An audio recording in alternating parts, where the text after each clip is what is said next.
पुनः आपका स्वागत है। तो अभी हम जो समझ रहे थे वो 1 से लेकर 9 नंबर तक के कारक तत्वों को समझ रहे थे। ठीक है, अब बात क्या आती है कि जब हम मोबाइल नंबर की बात करते हैं या किसी भी कुंडली के प्रेडिक्शन की हम बात करते हैं तो आपने देखा होगा कि वहां पर ग्रह एक दूसरे से कॉम्बिनेशन बना रहे होते हैं।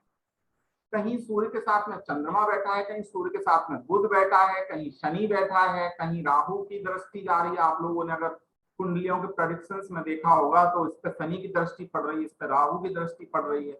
ऐसा कई बार आप लोगों ने सुना होगा।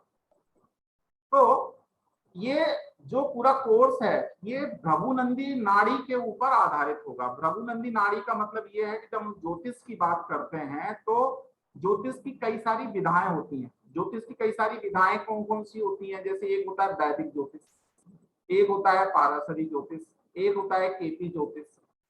एक भृगुनंदी नाड़ी जो है ये बहुत अच्छा, जो लोग ज्योतिष की फील्ड में आगे बढ़ना चाहते हैं या प्रेडिक्शन करना चाहते हैं उन लोगों के लिए बहुत अच्छा ये एक सब्जेक्ट है, बहुत अच्छा माध्यम है भृगुनंदी नाड़ी। इसके माध्यम से हमें सिर्फ कुछ कॉम्बिनेशन देखना होते हैं और कुछ चीजों की देखने की आवश्यकता नहीं होती। अगर हमने सिर्फ मित्र और शत्रु ग्रहों को देख लिया, कौन कौन से देवता प्लानेट है, कौन कौन शत्रु प्लानेट है, किस किस ग्रह के साथ में किसका कॉम्बिनेशन क्या असर डालता है, इस चीज को अगर हमने समझ लिया तो आप आराम से प्रेडिक्शन कर सकते हो। तो हमें सिर्फ ये चीज देखना है कि कौन से ग्रह के कौन से कारक तत्व हैं, किस कारक तत्व के साथ में कौन सा कारक मैच हो रहा है और फिर उसके हिसाब से आपको प्रेडिक्शन कर देना है। वैदिक के रूल अलग हो सकते हैं, केपी के रूल अलग हो सकते हैं, लेकिन एक भृगु ऋषि हुए थे, उन्होंने अपना प्रेडिक्शन लिखा था और एक नंदी ऋषि हुए थे, उन्होंने अपनी अलग लिखा हुआ था। तो एक आरजी राव साहब हुए थे, उन्होंने क्या किया, इन दोनों को मिला दिया। भृगु भृगु ऋषि की भृगु संहिता को मिला दिया, नंदी ऋषि की संहिता को मिला दिया और इन दोनों को मिलाने के बाद में उन्होंने क्या कर दिया, भृगु नंदी नाड़ी इसको बना दिया। और इसके अंदर सूत्र लिखे और वो इतने सटीक हैं, इतने बढ़िया हैं कि उसके आधार से आप कोई भी प्रेडिक्शंस बिल्कुल चुटकियों में कर सकते हो। देखकर आप 2 मिनट में प्रेडिक्ट कर सकते हो किसी भी चीज को। तो इसके लिए आपको सिर्फ कारक तत्वों का ध्यान रखना है कि कौन का कैसा नेचर है। अब उसी कारक तत्वों के हिसाब से अपन थोड़ी सी आगे बात को बढ़ा रहे हैं। ठीक है, अभी मैंने स्क्रीन को दोबारा से शेयर कर रहा हूं मैं।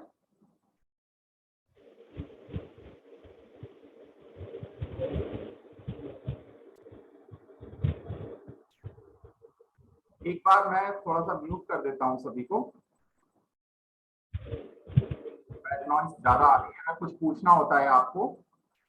तो अभी मैं सिंगल वे में बोलता जा रहा हूं, अभी आप लोगों से ही कुछ हम चर्चा भी करेंगे थोड़ा सा।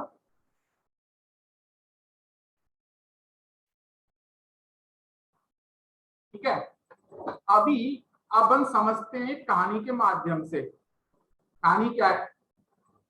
जैसे मान लीजिए ये है हमारा राजा। ठीक है, अब ये राजा सिंहासन पे बैठा है, तो सिंहासन पे राजा कैसा होगा? आप में से कोई भी बताइए, सिंहासन पे बैठा हुआ राजा कैसा होगा? अनम्यूट कर लीजिए और बताइए। राजा सिंहासन पे बैठा है तो कैसा होगा? डरपोक होगा या निडर होगा? साहसी होगा या फिर बिल्कुल बल से हीन होगा? बलयुक्त, साहसी, राज करने वाला। साहसी और बलयुक्त। ठीक है ना? तो राजा अगर स्वतंत्र है, राजा अपने सिंहासन पे बैठा हुआ है, पूर्ण पावर के साथ में है, तो ये निडर होगा, एकदम साहसी होगा। तो ऐसे ही ग्रहों के साथ में है कि अगर हमारी कुंडली में, अगर हमारे मोबाइल नंबर में 1 नंबर जो है वो बहुत स्ट्रांग पोजीशन पे है तो वो निश्चित रूप से आपके लिए काफी अच्छा होगा। ऐसा व्यक्ति निश्चित रूप से अच्छा काम करने वाला होगा, लीडर के उसके अंदर गुण होंगे।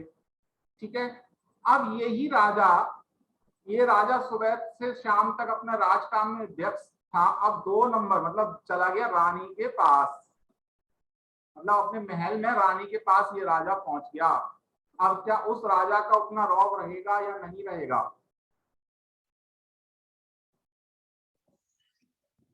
नहीं रहेगा, अपेक्षाकृत कम हो जाएगा। अपेक्षाकृत कम हो जाएगा। राजा तो वही है ना, राजा वही है, सही है। लेकिन राजा रानी के साथ पहुंच गया तो ऐसी कंडीशन में उसका रॉब उतना नहीं रहेगा जितना कि पहले था, या राजकाज करते समय उसका रॉब उतना था। तो यहां पर अगर एक के साथ, लेकिन एक चीज बताइए, अगर एक के साथ में मान लीजिए दो आ जाता है तो ये कंफर्ट रहेगा कि नहीं रहेगा? राजा और रानी आपस में कंफर्ट रहेंगे कि नहीं रहेंगे? बहुत ही अनुकूल, बहुत ही कंफर्टेबल रहेगा उनके आप लिए। कंफर्ट रहेंगे ना, भले ही उतना रौबदार नहीं रहेगा, भले ही उतना रौबदार नहीं होगा, लेकिन एक और दो का अगर कॉम्बिनेशन मिल जाता है तो इसका मतलब ये है कि ये दोनों आपस में कंफर्ट रहेंगे। ठीक है ना? मतलब अब लेकिन इनमें गुण किस किस के आ जाएंगे? राजा के अपने गुण होंगे और रानी के अपने गुण होंगे। यानी जब हम मोबाइल नंबर को प्रेडिक्ट करना शुरू करते हैं, इसी से सारा कुछ रखा हुआ है आगे। ये चीज कारक तत्वों को आपको समझना है, ये कारक तत्वों के कॉम्बिनेशंस को आपको समझना है। अगर आपको ये सारे कारक तत्व समझ में आ गए तो निश्चित मानिए आप सारे आगे की जो क्लास हमारी होने वाली है वो प्रेडिक्ट करना बहुत आराम से आपको आ जाएगा। ठीक है? तो जैसे हम मोबाइल नंबर की बात करते हैं, मान लीजिए हम किसी मोबाइल की बात कर रहे हैं, एक मोबाइल नंबर यहां मैं वैसे ही कोई मोबाइल नंबर ले लेता हूं, ठीक है, जैसे 996 10 हो गए क्या, 2 4 6 8 9 10, ये मैंने एक सिंपल मोबाइल नंबर बिना कुछ सोचे समझे मैंने सिंपल लिख दिया। ठीक है? अगर हम इसका सबसे पहला काम ये है कि इस नंबर का हमें टोटल करना है कि इसका ये नंबर कितना टोटल इसका हो रहा है, तो इसका अगर टोटल करेंगे तो क्या आएगा, जरा सा देखें, 9 + 6 ना 15 36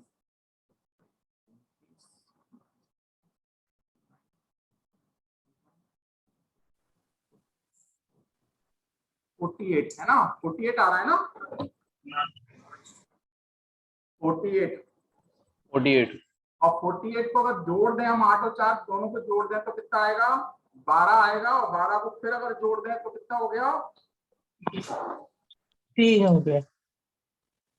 बात समझ में आई? ये मोबाइल नंबर था और इस मोबाइल नंबर को हमने क्या किया, इस मोबाइल नंबर को इसके सारे अंकों को जोड़ लिया पहले, इसके बाद इसके जो अंक आए हमें हमने उसको भी जोड़ लिया और लास्ट में एक अंक हमने प्राप्त कर लिया, तो ये हमारा इस मोबाइल का मूलांक हो गया।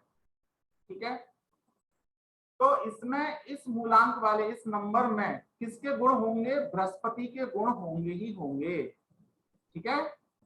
इस मोबाइल नंबर पे जो व्यक्ति का ये मोबाइल नंबर होगा उसमें बृहस्पति के गुण होंगे, लेकिन इसका लाइफ को प्रेडिक्ट करना, इसके लाइफ को प्रेडिक्ट करने के लिए हमें क्या करना पड़ेगा, इसके सारे कॉम्बिनेशन बनाना पड़ेंगे। जैसे मान लीजिए सबसे पहला कॉम्बिनेशन क्या बनेगा इसका,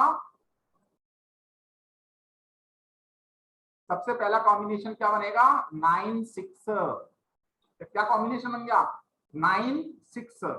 दूसरा कॉम्बिनेशन क्या बन गया, 6 6। तीसरा कॉम्बिनेशन क्या बन गया, ये भी 6 6 आ गया है ना, यहाँ पे 6 2 आ गया, यहाँ 9 1 आ गया, 6 2 तो ये वाला नहीं बनेगा, ये थोड़ा सा गड़बड़ किया आपने।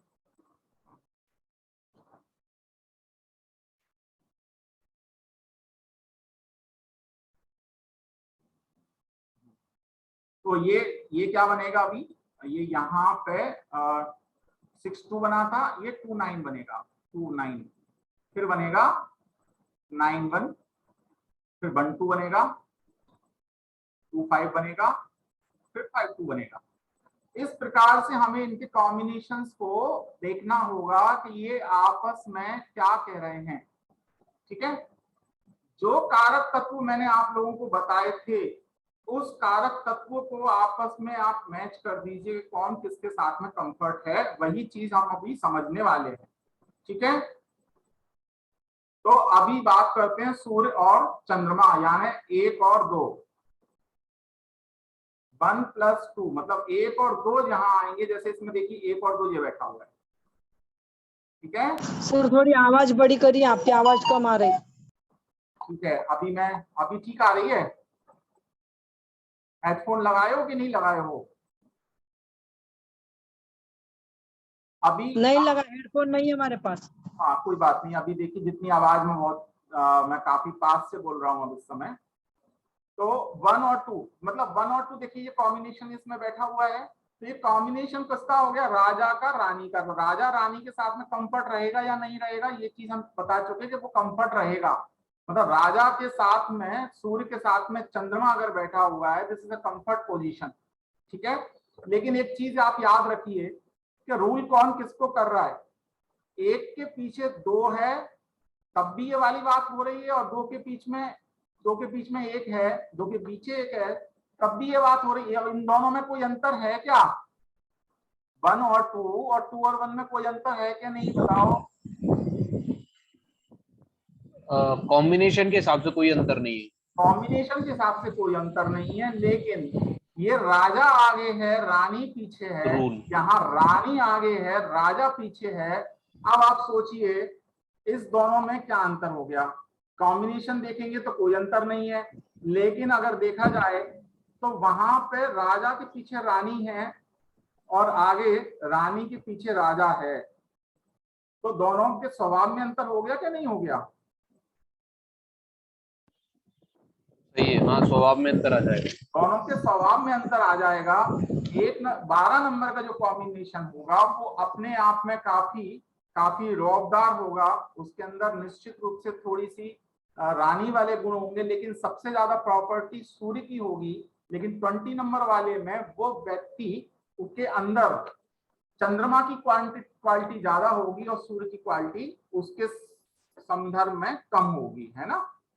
ये चीज थोड़ा सा आपको समझना होगा। क्लियर है। अब अपन बात आते हैं, ये सूर्य जो हमारा है, मतलब एक के साथ में अगर ये सूर्य बृहस्पति के पास चले गए, मतलब राजा राजा कहाँ चला गया, गुरु के पास चला गया। गुरु देव के पास में अगर राजा चला गया तो वो कंफर्ट पोजीशन में होंगे कि नहीं होंगे,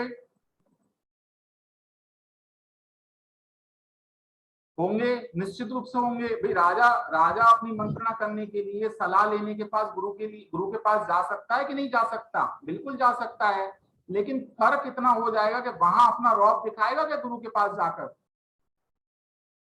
उतना रौब नहीं दिखाएगा।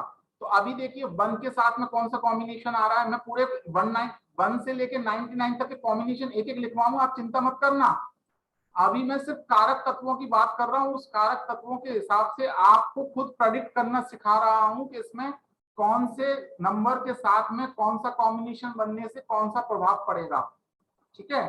तो मैं पूरे की पूरे 1 से लेकर 99 तक के कॉम्बिनेशन आपको लिखवाने वाला हूं, उसमें कोई दिक्कत वाली बात नहीं है। लेकिन आज का जो क्लास है, अगर आपने इस चीज को समझ लीजिए कौन सा ग्रह कौन के साथ में मस्त होता है, कौन सा ग्रह कौन के साथ में बढ़िया होता है, तो सीधी सी बात है। अगर एक हम इसको दो तरह से देखें, अब मैं एक स्क्रीन को शेयर कर रहा हूं, अभी पहले इसी पे बात कर लेते फिर बात करते हैं। तो जो ग्रह जिसके साथ में कंफर्ट पोजीशन में होगा वो अच्छा फल देगा, और जब कोई ग्रह कंफर्ट पोजीशन में नहीं होगा तो वो अच्छा फल नहीं देगा। सिंपल सी बात। जैसे अगर मान लीजिए सूर्य, ये यहाँ से सूर्य अगर अपने सेनापति के पास चला जाए तो ये अच्छा है या खराब है, सूर्य सेनापति के पास चला जाए तो ये अच्छा है या खराब है, ये अच्छा है। अच्छा, उसको पावर मिलेगी। लेकिन क्या रानी सेनापति के साथ में कंफर्ट रहेगी, खराब है। रानी को क्या मतलब, है ना। सेनापति सम्मान करेगा रानी का, लेकिन रानी कंफर्ट नहीं रहेगी, ठीक है ना। तो ऐसे ही सूर्य अगर मान लीजिए सूर्य अगर ये यहाँ राहु के पास चला जाए और इसके पास में पावर नहीं है, मान लीजिए ये सूर्य उठ के राहु के पास चला गया तो क्या करेगा ये रॉबिनहुड, ये तो ये कारक उसको है।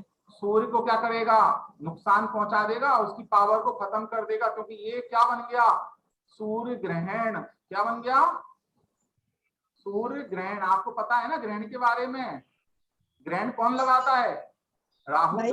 राहु लगाता है ना। तो सूर्य और चंद्रमा दोनों को ग्रहण कौन लगाता है, ये राहु लगाता है। तो राहु राहु जो होता है, 4 अंक जो होता है, वो जिसके साथ में पहुंचता है, मैं थोड़ा सा म्यूट कर देता हूं। तो राहु क्या करेगा, सूर्य को ग्रहण लगा देगा। तो राहु जो है चंद्रमा को भी ग्रहण लगाता है और सूर्य को भी ग्रहण लगाता है। यानी जिसके नंबर 4 नंबर जिसके मोबाइल में ज्यादा होते हैं, आप समझ लीजिए वो परेशानियों का कारक ही है। जिस ग्रह के साथ में ये बैठेगा उस ग्रह को खराब करने का काम करता है। अपने आप में मस्त है वो 4 नंबर वाला एनर्जेटिक है, 4 नंबर वाला अनुसंधान करता है, लेकिन 4 नंबर जिसके साथ में बैठता है, जिस नंबर के कॉम्बिनेशन के साथ में बैठेगा वहां उसको परेशान कर देगा, उसको ग्रहण लगा देगा। ठीक है। अब ऐसे बुध की बात अपन करते हैं। बुध जो है ये है हमारे राजकुमार, प्रिंस हैं ये, प्रिंस। अब प्रिंस जो है ये बुध बुद्धि का कारक है। अगर ये बुध जो है, अगर ये बुध हमारा ये कंफर्ट रहेगा कि नहीं रहेगा, मतलब चंद्रमा के साथ में बुध अगर 1-5 की अगर अपन बात करें तो अब बताओ ये रानी है, सॉरी 2-5 की बात करना है, 1-5 की नहीं करना। ये रानी है और ये राजकुमार है, प्रिंस है। कॉम्बिनेशन कैसा है, माँ के साथ बेटा कैसा रहेगा, अच्छा रहेगा। लेकिन अगर मैं इस कॉम्बिनेशन को जरा सा उल्टा कर दूं, अब मुझे बताओ बच्चे को माँ तभी पसंद अच्छा करती रहेगा। है ज्यादा, माँ बच्चे को रोकती रहती है, टोकती रहती है, तो बच्चा माँ को पसंद करता है क्या ज्यादा? बचपन की बात करें तो ये बचपन है बिल्कुल। हाँ ये कौन है, राजकुमार, बचपन है, अभी जवानी पे नहीं आया, बच्चा है ये बच्चा। बच्चे को माँ रोकती है, टोकती है, तो उसे पसंद नहीं होती माँ, ज्यादा नहीं होती ना। तो बुध के साथ में चंद्रमा जब मिलता है, बुध के साथ में चंद्रमा का जो कॉम्बिनेशन होता है, और अगर वहां पे बुध ज्यादा पावर में है तो उसे चंद्रमा पसंद नहीं होगा। ठीक है, बात समझ में आ रही है कि नहीं आ रही? कारक तत्वों, हाँ क्लियर है। कारक तत्वों के साथ में आपको ये चीज समझ में आ रही होगी ना कि हम कैसे इसको निकालते हैं, कैसे प्रेडिक्ट करते हैं। ठीक है। अभी अभी ये देखो ये आ गए, अब हमारे जो आ गए हैं वो अब बात कर रहे हैं हम, ये यहाँ पे से किसकी बात कर रहे हैं, शुक्र ग्रह की बात कर रहे हैं। शुक्र कौन है, दैत्यों के गुरु हैं। शुक्र कौन है, दैत्यों के गुरु हैं। तो भाई अब राजा जो हैं वो अगर शुक्र के साथ चले जाएं, शुक्र के साथ, अब तो गुरु है ना, चाहे वो दैत्यों के हों चाहे देवों के हों, एक नेचर होता है गुरु का।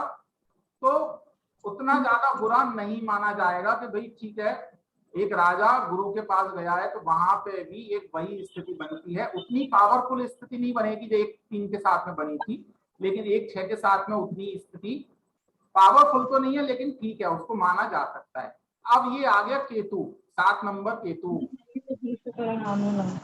अभी बात कर रहे हैं बस आप लोगों से, थोड़ा से अभी थोड़ा सा समझ लीजिए, विषय को समझ लीजिए, फिर अपन बात कर रहे हैं।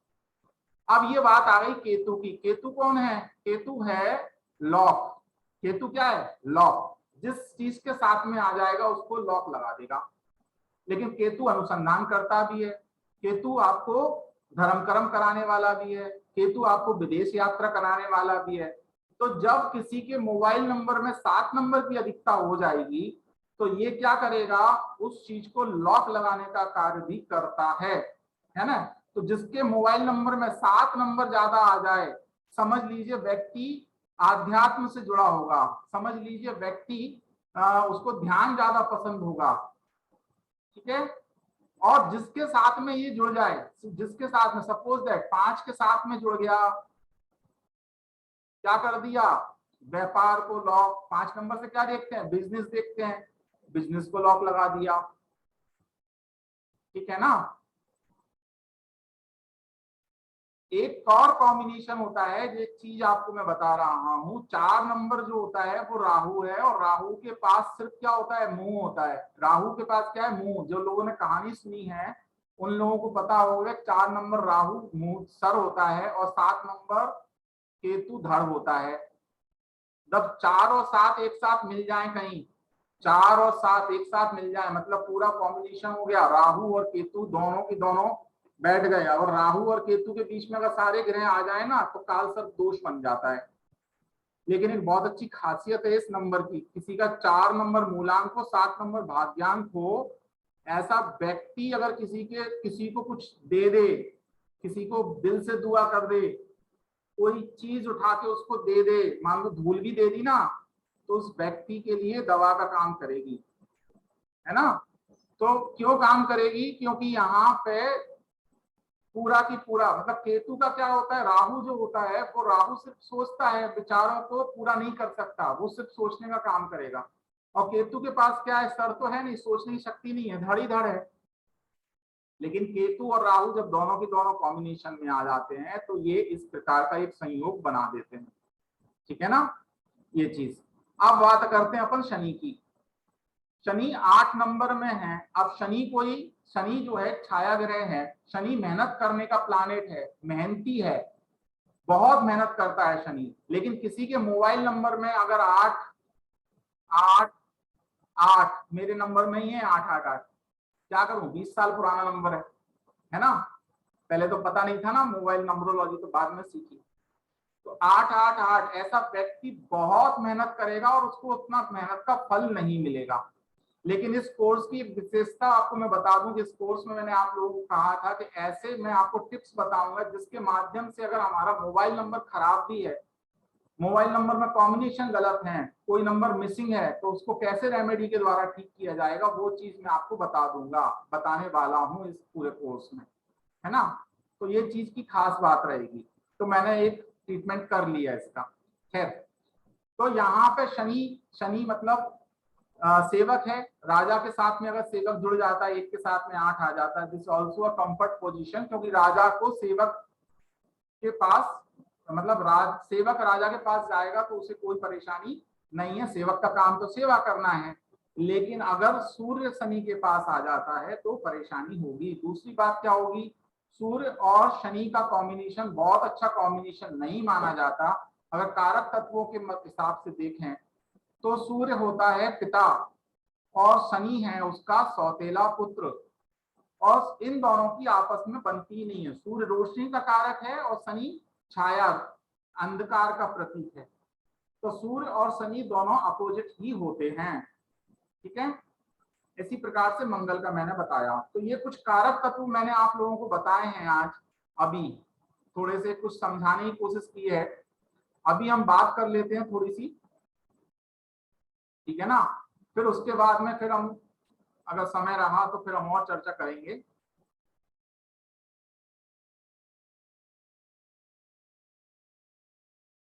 चलिए, अभी तक जो मैंने आप लोगों को सिखाया, थोड़ा सा मैंने केवल आपको 9 ग्रहों का परिचय दिया, 1 से लेकर 9 नंबर तक को मैंने आपको प्रेडिक्ट करना बताया कि इनकी क्या खासियत है, क्या इनकी विशेषता है, ये सारी चीजें मैंने आपको बताई हैं।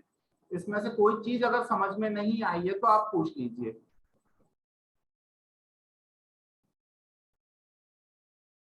अनम्यूट करके कोई पूछ सकता है।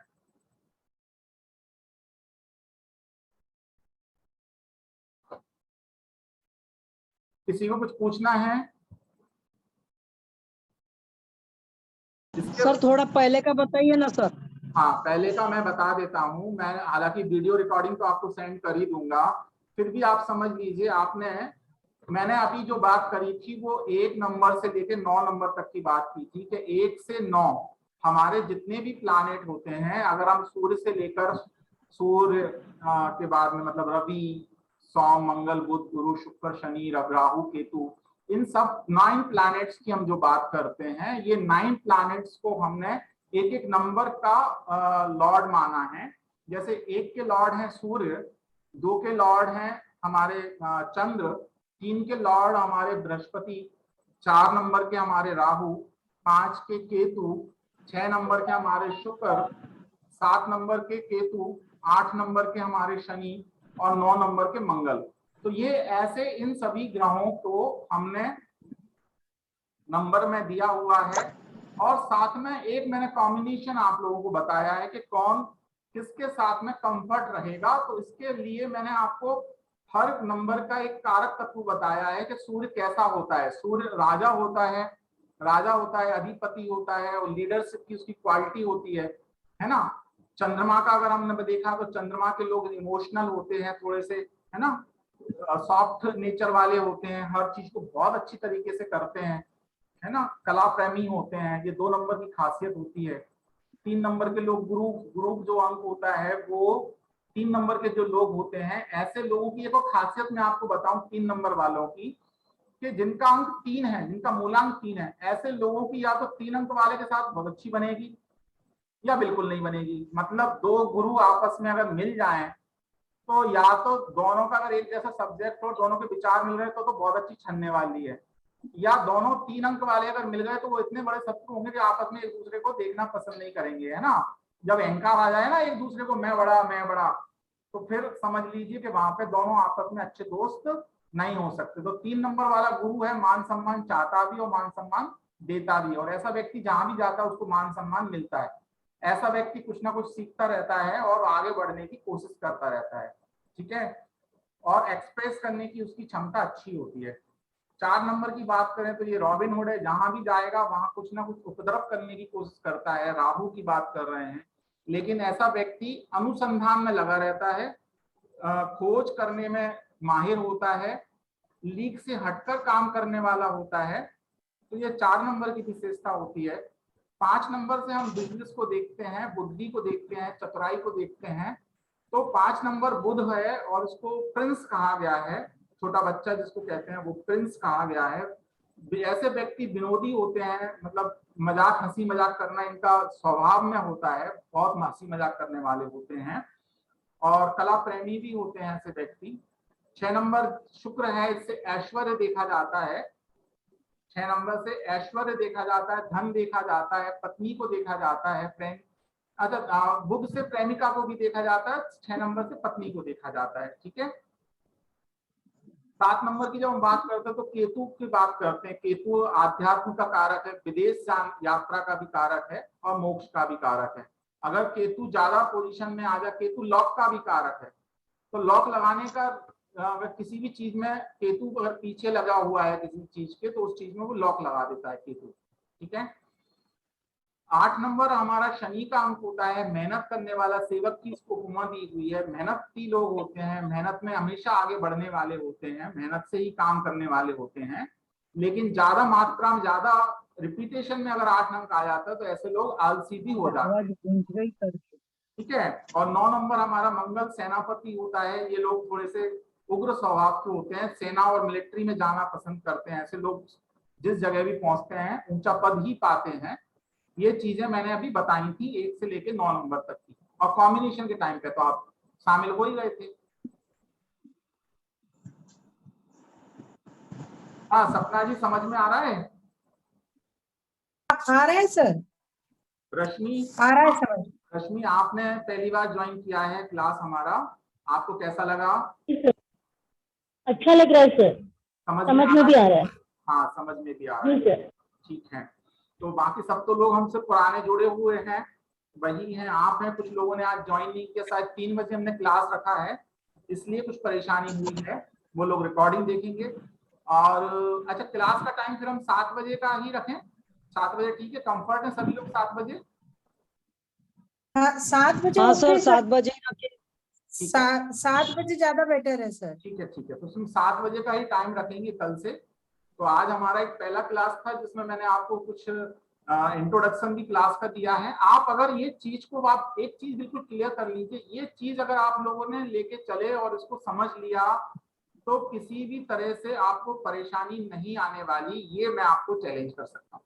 क्योंकि कारण क्या होता है कि हमने कारक तत्वों को समझ लिया कि कौन से नंबर का, कौन से ग्रह का क्या कारक तत्व है, और उसका कॉम्बिनेशन बिठाना अगर हमने समझ लिया तो परेशानी आपको बिल्कुल नहीं आने वाली। आराम से कुंडली का प्रेडिक्शन आप कर लीजिए, इतना तक अपन इस कोर्स में लेके चलेंगे, ठीक है। और किसी को कुछ पूछना हो तो पूछ लीजिए आज। सर, हाँ बताइए। सर मेरे को वो मुहूर्त निकालने का एक बार प्रश्न पूछना था सर। मुहूर्त विज्ञान कब का पूछूं? तो एक काम किया, आप तो ग्रुप में उसमें का एक प्रश्न पूछना है सर, उसमें का एक प्रश्न पूछना है, मैं बाद में पूछती हूँ पहले आपको। इसका पूछ लीजिए और मौरव विज्ञान का आप ग्रुप में डाल दीजिए, मैं वहां पे आपको जवाब दे दूंगा। Okay okay. अभी इस क्लास का प्रश्न पूछ लीजिए। नहीं, ये क्लास का तो मुझे अभी नहीं, बाद में रिकॉर्डिंग देखने के बाद बताती सर मेरे को क्या नहीं समझा। बिल्कुल पूछ लीजिए। और सभी का, और सबका क्लियर है? फिर आज की क्लास को एंड करें। Yes sir. Okay, okay. सभी को जय श्री राम, नमस्कार। कल पुनः एक छोटा सा क्वेश्चन था। हाँ हाँ बताएं। यदि ऐसा कोई मोबाइल नंबर है जिसको हम यूज नहीं करते हैं, मतलब है हमारा ही लेकिन हम प्रमुखता से उपयोग नहीं करते हैं, तो क्या वो इफेक्ट करेगा हम पे? सबसे ज्यादा वो इफेक्ट करेगा जिसको ज्यादा लोग उपयोग करते हैं। मतलब आपका नंबर, देखिए सीधी सी बात है, एक चीज को समझो, मोबाइल से कनेक्टिविटी किसकी है? मोबाइल से हमारी। कनेक्टिविटी उस व्यक्ति की है जो उसको यूज कर रहा है। अब सपोज दैट, मैं आपको एक उदाहरण देता हूं, आपका मोबाइल नंबर, आपका जो मोबाइल नंबर है उसको डायल कौन कर रहा है, ठीक है? तो जो व्यक्ति आपका मोबाइल नंबर याद कर रहा है, जो व्यक्ति मोबाइल नंबर डायल कर रहा है, उससे उससे वहां नेगेटिव या पॉजिटिव इफेक्ट आपको मिलने वाले हैं। अब कोई छोटा बच्चा है जो आपका मोबाइल नंबर यूज नहीं कर रहा है, तो उसका वहां पे कोई इफेक्ट नहीं मिलने वाला, कोई होने वाला नहीं है उसका इफेक्ट वहां पे किसी तरह का, है ना? ऐसे ही जो नंबर हम यूज नहीं कर रहे हैं लेकिन मेरे पास है, एक सेकेंडरी नंबर पड़ा हुआ है, तो सेकेंडरी नंबर का इतना बहुत बड़ा कोई फर्क आप पे इफेक्ट नहीं आने वाला। हाँ, जो मेन नंबर है उसका इफेक्ट 100% पड़ता है। और एक चीज और क्लियर कर देता हूं जाते जाते, अभी तुम क्लियर कर दें कि this is a torch. Torch का काम क्या होता है? टॉर्च का काम होता है कि अगर अंधेरा है तो आपको दूर तक रोशनी दिखा देगा, ठीक है? तो ये पूरा की पूरा, चाहे मोबाइल नंबरोलॉजी की बात करें, हम जो ज्योतिष की बात करें, हम मेडिकल एस्ट्रो की बात करें, हम वास्तु की बात करें, ये सब चीजें टॉर्च की भांति कार्य करती हैं। जैसे मान लीजिए, अगर कैसे काम करती हैं, जैसे आज समझ लो बारिश होने वाली है, ये प्रेडिक्ट हो गया, पेपर में आ गया, सब जगह से आ गया, मौसम अनुसंधान, मौसम वैज्ञानिकों ने भविष्यवाणी कर दी कि आज बारिश होने वाली है और 12 से 2 के बीच में बारिश की संभावना है। अब अगर आप 12 से 2 के बीच में घर से बाहर जा रहे हैं तो क्या प्रिकॉशंस लेके जाएंगे? छाता लेके जाएंगे। तो ये तो तय है कि आप आपको बता दिए कि 12 से 2 के बीच में बारिश होने वाली है, तो आप ये प्रिकॉशंस ले लेंगे कि मैं छाता लेके जाऊंगा। तो अब हुआ क्या, बारिश तो हुई लेकिन आप भीगने से बच गए, आप भीगने से बच गए। तो ऐसे ही ज्योतिष में है, ऐसे ही इन सब चीजों में है कि एक भविष्यवाणी कर दी गई, एक आपका एक अनुमान लगा दिया गया चीजों को देखकर कि ऐसा ऐसा हो सकता है, और अगर ऐसा ऐसा हो रहा है या हो सकता है, उसके लिए कुछ आपको ट्रीटमेंट बता दिया गया कि ऐसा कर लीजिए। होगा क्या, वो चीज, वो इवेंट जो होना था वो तो होगा, उसको तो कोई रोकने वाला नहीं है, लेकिन अगर आपने कुछ उसका प्रिकॉशंस करके रखे हुए हैं तो उसका इफेक्ट या तो कम हो जाएगा या नहीं आप पर पड़ेगा, बस इतना ही होगा। तो ये टॉर्च की भांति इसका हमें इस्तेमाल करना है कि भाई ठीक है, ये टॉर्च है, इसकी रोशनी के माध्यम से जहां तक हमें दिख रहा है हम कुछ देख सकते हैं। दिस इज, ठीक है बात? जी जी बिल्कुल, बहुत बहुत धन्यवाद। अच्छी बात है। आज के लिए हम इतना ही करते हैं, कल पुनः मुलाकात होगी। तब तक के लिए सभी को जय जय, नमस्कार। जय जय। सर क्लास का टाइम 7 बजे ही रखिए सर, 7 बजे के बाद। 7 से ही रहेगा, 7 से 8:30। दोपहर को नहीं रखना सर। ठीक है, आज का तो एक पहला दिन था तो संडे था, सभी लोग फ्री थे। अभी कल से हमारा 7 बजे रहेगा। सभी को जय। 7 के बदले 7 बजे रख लेंगे, 7 से 8:30, 8:30 हो जाएगा लगभग, 7 से 8:30, 8:15 के बीच में खत्म हो जाएगा। 7 बजे ठीक रहेगा। अकाउंट नंबर डाल दीजिए ना सर। हाँ डाल दूंगा मैं। ठीक है, नमस्कार।